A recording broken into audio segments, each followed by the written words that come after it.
જય શ્રી કૃષ્ણ, જય માતાજી. કેમ છો બધા? મજામાં? સ્વાગત છે તમારા બધાનો આજના એક નવા વિડીયોમાં. અને અત્યારે ઘડિયાળમાં 8 થઈ ગયા છે અને 8 વાગ્યામાં જો બધું કામ કરીને ફ્રી થઈ ગઈ અને કપડાં ધોવાના બાકી છે, તો કાલે ફટાફટ કપડાં ધોઈ નાખું. અને આજે તો જો વાતાવરણ એકદમ અત્યારમાં સવારમાં જેવું થઈ ગયું છે કે વરસાદ એવું 4 વાગે તો થોડાક છટાઈ આવ્યા હતા, એટલે ફળિયું પલરું એવા એમ. અને અત્યારે તો જો એકદમ આમ એકરસ બધું થઈ ગયું છે, કાકડી વરસાદ તૂટી પડશે, ચોમાસું ચાલુ થઈ ગયું એમ જ માની લેવાનું, માવઠું નહીં, કેમ કે આમ સતત વરસાદ ચાલુ જ છે એમ. એકદમ જો વાતાવરણ એવું થઈ ગયું છે એકરસ કે વરસાદ આવે ને એવું, અને વાદળા છે એકદમ કાળા કાળા ડિબાંગ જેવા થઈ ગયા છે, ને એક ગરમી એટલી છે, બધું એકદમ પકડાઈ ગયું છે ને કે એમ થાય કે આગળ વરસાદ તૂટી પડશે એમ. હાલો વરસાદ આવે ને પહેલાં ફટાફટ હું મારા કપડાં ધોઈ નાખું, નકર કપડાં મારે નહીં ધોવાય, કેમ કે કપડાં મારે ફળિયામાં ધોવાના હોય તો વરસાદ આવે તો હું એ કપડાં ધોતી હોય એટલે પલળી જાઉં. અને બધા જો હમણાં તો તડકાઈ બહુ પડતા ને તો મારા બધા જો આ પાંદડા બધા સુકાઈ ગયા છે. અને હમણાં તો ફ્રી નહોતી ને ટાઈમ નહોતો ને તો પાણી પાવાને વારો નહોતો આવ્યો. અને જો કમળ કેવા સરસ નથી હતા, પણ એ જો આવા થઈ ગયા છે, કાળા કાળા પાંદવાળા ને પાંદે એના ખરવા માંડે છે, નકર તો બહુ મસ્ત કમળ થઈ ગયા હતા. તો હવે પાણી પાવાનો હમણાં 2 દિવસથી ટાઈમ જ નથી મળ્યો. હાલો ફટાફટ એને પહેલાં પાણી પાઈ દઉં અને પછી જ હું કપડાં ધોઉં. જય શ્રી કૃષ્ણ, જય માતાજી. કેમ છો બધા? મને તો સ્વાગત છે તમારા નવા વિડીયોમાં. જામફળી છે, આ 1 કિલોનું જામફળ થાય છે ને એવડું મોટું થાય. હું હે ને અને એક મને આ દઈ દે ને હું એકવાર ખાઈ લઉં ને તો હે ને હા, એ તને તે કઈ વાર ખાધું છે, તને ખબર હોય હે. જો મીસુબેનની વાતો કેવી છે. અમે અત્યારે આવી ગયા છે સંજયભાઈની વાડીએ. કા મીસુબેન? અમારા બાજુના ગામમાં છે ને સંજયભાઈ છે અને અમારા સંબંધી છે ને વાડીએ આવ્યા છીએ. તો જો જામફળ એવા કાચા ન તોડાય. જો મીસુબેને કાચું તોડી લીધું. જામાં કેટલા બધા જામફળ આવ્યા છે. અને આ જામફળ એવું છે કે મોટું 1 કિલા એકનું જામફળ થાય ને મોટા મોટા જે આપણે બજારમાં નથી મળતા એવા, તો મોટા થાય ને ત્યારે તમને બતાવશું કે કેવડા જામફળ આવે એમ. અત્યારે તો જો હજી નાના નાના જ છે. એમાં મીસુબેન, હા મીસુબેને શું લઈ લીધું? જાંબુ. કાં સરસ મજાનું જો જાંબુનું ઝાડ છે, તો કેટલા બધા જાંબુ આવ્યા જો. તો અહીંયા જાંબુ મીસુબેન માંડ્યા છે ખાવા. સરસ મજાના સફેદ જાંબુ આવે ને એ લીંબુડી છે. અને લીંબુડીમાં સરસ જોવા લાંબા લીંબુ આવે છે. આમાં રસ કેવોક નીકળે સંજયભાઈ? બહુ નીકળે. અમને દેજો ખરા થોડાક. તો જે સરસ મજાના આવા લાંબા લીંબુ છે. જો અહીંયા તજનું છોડ છે કે જે તજ આપણે બજારમાં મળે છે ને, દાલચીની જેને કહીએ છીએ એ તજ. તો જો એ હજી તો નાનકડો જ છોડ છે, બહુ મોટો થઈ જાય ને પછી એમાં આપણે જે ઓલું તજ બજારમાં મળે છે ને એ જ આમાં આનું આખું થડ છે ને મોટું થઈ જાય ને પછી એની છાલ છે ને હમણાં નીચે નીકળી જાય, એમ પપુડા વરી જાય એવી રીતે આમ ગોળ ગોળ ગોળ ગોળ નીકળી જાય ને એ જ આપણે બજારમાં મળે ને તજ. જોકે એનું પાન મેં લઈને ખાધું ને તો સ્વાદમાં એવું જ લાગ્યું તજ જેવું છે. હજી એમાં તજ આવ્યા નથી એમ, એટલે પછી થઈ જાય ને તો હું બતાવીશ આગળ ક્યારેક કે આવી રીતે જો આમાં તજ બને. એક પ્રકારના છોડ છે. જો આ છે વેનીલાનો છોડ. આ 42,000 કિલો હોય વેનીલા. આઈસ્ક્રીમની ફેક્ટરીમાં આનો ઉપયોગ ફરજિયાત કરવો જ પડે. તે કાંઈ વેનીલાનું છે, આપણે આઈસ્ક્રીમમાં બધે ઉપયોગ કરીએ ને. જો એ વેનીલાનો છોડ છે. સંજયભાઈને એટલો બધો શોખ છે ને કે એક બધું એવા મસાલાના ને એવા બધા અલગ અલગ બધા છોડ ને એને વાવેલા છે. અને જે આ છે ને એ ફણસનું ઝાડ છે કે ઘણા એનું નામ સાંભળ્યું હોય ને ઘણા એ નોય સાંભળ્યું હોય. જો આ ફણસ છે, એમાં આવી રીતે જો આવા ફણસ આવે છે. કેના જેવા લાગે? કદ્દુ જેવા. હા, તો જો આવા ફણસ થાય ને એનું છે ને શાક બને છે. અને એ ખાવાથી એના ઘણા બધા ફાયદા પણ છે, પણ કયા કયા ફાયદા છે ને એ મને બહુ કંઈ ખબર નથી. અને બજારમાં બહુ મોંઘું મળે છે ને, આમ ક્યાંક જ જોવા મળે છે ને, એટલું બધું ક્યાંય જોવા નથી મળતું. તો આપણે આજે કે તોડી અને ઘરે લઈ જશું ને એનું શાક બનાવશું, કેવું થાય છે એમ. અને બહુ જો આખું આખામાં ઘણા બધા એવા ફણસ ભર્યા છે. જો આ કેળ છે ને, તો આ છે લાલ કેળ. આપણે જે કેળા પીળા પાકે ને કેવા પાકે સંજયભાઈ? લાલ કલર નું થઈ જાય આખું. લાલ આખા કેળું 200 રૂપિયાનું થાય. હા, તો એ બજારમાં વેચવા ગઈ છે, તમને ખબર છે. જો આખી લાલ કેળ છે ને, તો આ પાકે ને પછી પીળા ને પણ લાલ કલર ના થાય છે. જાપાનના જો મીસુબેન ને ખબર હોય. કા તો આ કેળા તો પાકી જાય ને પછી અમને બતાવજો, જોવા લઈ આવજો. ડેમો બધે આ ફણસ ની ખબર હતી તમને ના બતાવ્યું મેં? હા, એટલે અમને છે ને ડેમો બતાવજો કે લાલ કલર નું કેવું કેળું થાય એમ. જો આમાં પાકશે ને એટલે લાલ કલર ના થઈ જશે. આ નાળિયેરી છે ને, એમાં ઘણા બધા જો નાળિયેરના ત્રોપા આવ્યા છે પણ ઊંચા છે. સંજયભાઈ આમાં આંબીને પીવડાવે જ થાય. વાનફેર નાળિયેરી. જો આ છોડ છે ને એ તીખાનો છે, જે આપણે આ તીખા ઉપયોગ કરીએ છીએ ને બધે મસાલામાં ને એમાં એ જો તીખા છે એમાં ફૂલ આવે અને પછી એમાં નાનો નાનો દાણો બંધાય ને પછી તીખા થાય. આ વર્ષે હવે સંજયભાઈ એમ કહેતા હતા મોર આવ્યો તો પણ ખરી ગયો ને આમાંય તીખા આ બધી વસ્તુ છે ને એ થાય આમાં બધા છોડમાં આવશે ને પછી અમે ફરીથી એક વખત બતાવશું કે આમાં કેવી રીતે આવ્યો. સંજયભાઈને શોખ એટલો છે ને કે બધા એક આમ વાવી જ દીધા છે છોડ અને આના પાન તો જો નાગરવેલના હોય ને એવા પાન લાગે છે પણ છે આ તીખાનો છોડ એક અહીંયા છે અને એક જો અહીંયા આ બાજુ અહીંયા છે. તો જે અહીંયા ડ્રેગન ફ્રૂટ છે અને એમાં જો એક અહીંયા ડ્રેગન ફ્રૂટ આવેલું છે અને એક અહીંયા આવ્યું છે જો આ રહ્યું.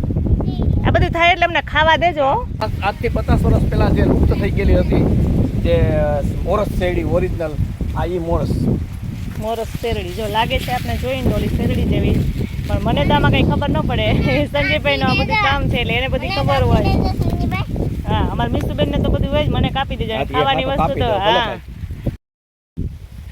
હા મોસંબીનું ઝાડ હા આમાં જો મોસંબી આવ્યા છે પણ હજી તો નાના નાના છે કા. અમે તો દર વખતે મોટા થઈને ત્યારે સંજયભાઈ છે ને લઈ આવે છે અમારા હાટું ખાવા કા મીસુ. અમારે ગમે એને અહીંયા થાય ને પહેલાં અમારા મીસુબેનને ખાવા આપવાનું એને.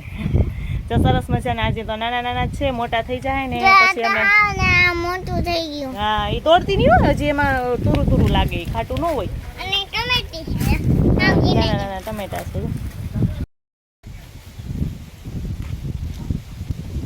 અહીંયા જો આ એલચીનું છોડ છે અને આ એલચી છે ને આપણે રોપડો તો એનો બજારમાંથી લેવાનો કે નર્સરીમાંથી એમાંથી જો લઈ આવીને સંજયભાઈ વાવ્યો હતો અને આને 1 વર્ષ ઉભો રહીએ ને આ છોડ પછી આમાં એલચી આવે સરસ મજાની ઓલા એના લોથા જે એલચીના આવડા હોય ને આખે આખું સિંગ જેવું મોટું આવે ને એમાં એલચી હોય અને 1 વર્ષ પછી એમાં થાય અને આ એક થુમડું હોય ને એમાં 1 કિલો જેટલી એલચી આવે 1 વર્ષમાં.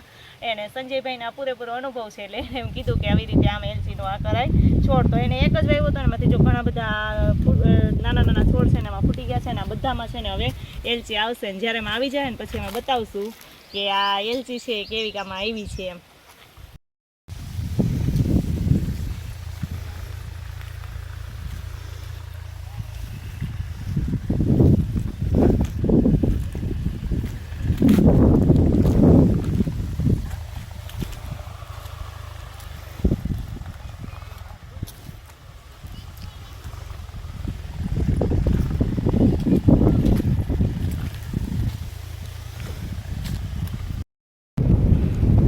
જો આ બધા છે ને ચંદનના ઝાડ છે અને કેટલા બધા ઝાડ છે જો સામે આ મીસુબેન આવે છે ને મીસુ તો દૂર દૂર સુધી જો આમ ગઈ છે તો ત્યાં બધા જો આ ચંદનના જ ઝાડ છે અને હજી તો એ થોડોક સમય જાય ને પછી એનો ઉપયોગ થાય કેમ કે હજી તો આ નાના કહેવાય સરસ મજાના છે જો. ને ચંદન તો એટલું બધું મોંઘું હોય અને એના ઉપયોગ ઘણા બધા છે તો બધાને ખબર જ હોય કે ચંદન શું શું ઉપયોગમાં આવે છે એમ. અને આ એમણામાં આપણે ખેતરમાં વાવી ન શકીએ કે આનું લીગલી સર્ટિફિકેટ કઢાવવું પડે તો જ ચંદન છે ને આપણે અહીં ખેતરમાં વાવી શકીએ એમ. તો સંજયભાઈના ખેતરમાં જો ઘણા બધા છે અને આ બધા એને તો લીગલી જ છે એમ. તો જો એટલા વાં છે મીસું છે આમ ઊભી ત્યાં સુધી ચંદનના ઝાડ છે અને એમાં મીસુબેન જો ચંદનના ઝાડ ઉપર ચડી ગયા કા એ પડીશ જો ભલે હલવાઈ ગઈ પડી જાય ને તો ભલે પડી જાય તો ઉતરી જા.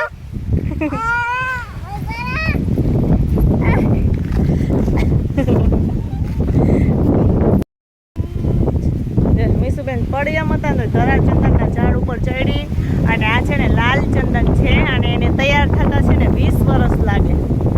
હજી આ 8-10 વર્ષના થયા છે હજી 10 વર્ષ ઊભા રહેશે ને પછી આમાં ચંદન તૈયાર થશે. આ મીસુ પછી આમ લઈ જાઓ હું મીસુ બે લઈ જાવું ને આપણે ચંદન હા પછી અમે લઈ જાવું. તો જો આ લાલ ચંદન છે ને અને પથ્થરથી જો આવી રીતે આમ કર્યું ને તો જો એકદમ લાલ લાલ થઈ ગયું છે. હજી તો જો કે આ કાચું છે એટલે એટલું બધું ઓલું ન દેખાય પણ જો આ લાલ ચંદન છે અને આ મોંઘું એટલું હોય ને આની કિંમત એટલી બહુ હોય. તો જો અહીં સંજયભાઈની વાડીએ છે ને ઘણા બધા છોડ ને વૃક્ષ ને એવું બધું બતાવ્યું અલગ અલગ કેમ કે એને શોખ બહુ છે ને એટલે એની વાડીએ ઘણું બધું વસ્તુ વાવેલી છે એમ.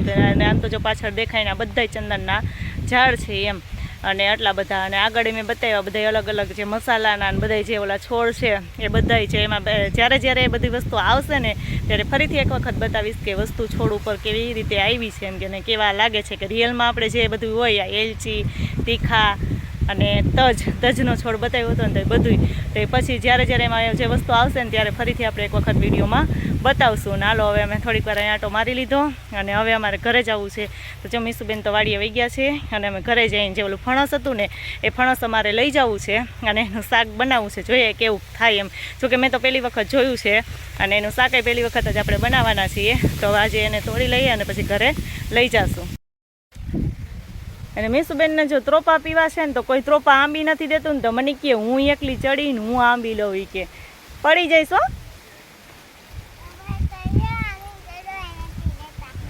તે ચડવા ક્યાંથી દે તને? તો પડી જા તો પગ ભાંગી જાય. હાયલા માઇલ જો બહુ ઊંચે છે એટલે અમારી કીધે અંબાઈ એમ નથી. કોણ આંબે? અંબાઈ જઈ તો હા હાલ હવે હાલ નો અંબાઈ.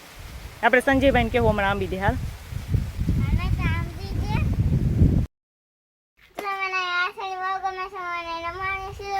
હા મીસુબેન વાસળી રમાડવા માંડ્યા. તને થોડુંક ખડે વાઢીને નાખ ને. જો રમાડવી છે ને બીકે એવી લાગે છે કા? કઈ માથા નથી મારતી, ડાઈ છે. તારા કરતા ડાઈ છે. તો જે આ ફણસ છે ને અમે ઉતારી લીધા છે બે અને હવે અમે ઘરે લઈ જઈએ છીએ અને પછી એનું શાક બનાવશું ને ત્યારે બતાવશું વિડીયોમાં કે એનું શાક કેવું બનાવ્યું. છો કે મેં તો ક્યારે બનાવ્યું નથી, પહેલી વખત બનાવવું છે. તો હવે આને જો એક સંજયભાઈ એના માટે ને એક અમારા માટે બે તોડી લીધા છે. અને આમાં જો સીડ બહુ જોઈએ આપણે હાથમાં આમ પકડીએ ને તો આપણા હાથમાં છે ને સીડ છે ને ચોટી જાય. એટલે હાલો હવે એના ઘરે લઈ અને અમે જઈએ ઘરે. જો હે ને સંજીભાઈને ચેડી લઈ એવી હતી ખાવતું બહુ ગીરી હે અને આમ જો હે ને અડધું બટકું તો હું ખાઈ ગઈ ને અડધું બટકું ભાઈ ખાવાનું છે. અને આમ જો આ કદ્દુ જેવું કદ્દુ હે ને કદ્દુ નથી હવે ફણસ છે. આ ફણસ કે કદ્દુ એક જ થાય એવું જ લાગે છે. આ ફણસનું શાક અમે કાલ કરશું એ તમે આગલા વિડીયોમાં બતાવશું. અને આ સાથે આજનો વિડીયો એન્ડ કરી. જો તમને મને વિડીયો ગમ્યો હોય તો લાઈક કરજો, શેર કરજો અને જો તમે નવા તો સબસ્ક્રાઇબ કરવાનું ભૂલતા નહીં. આવજો. ગુડ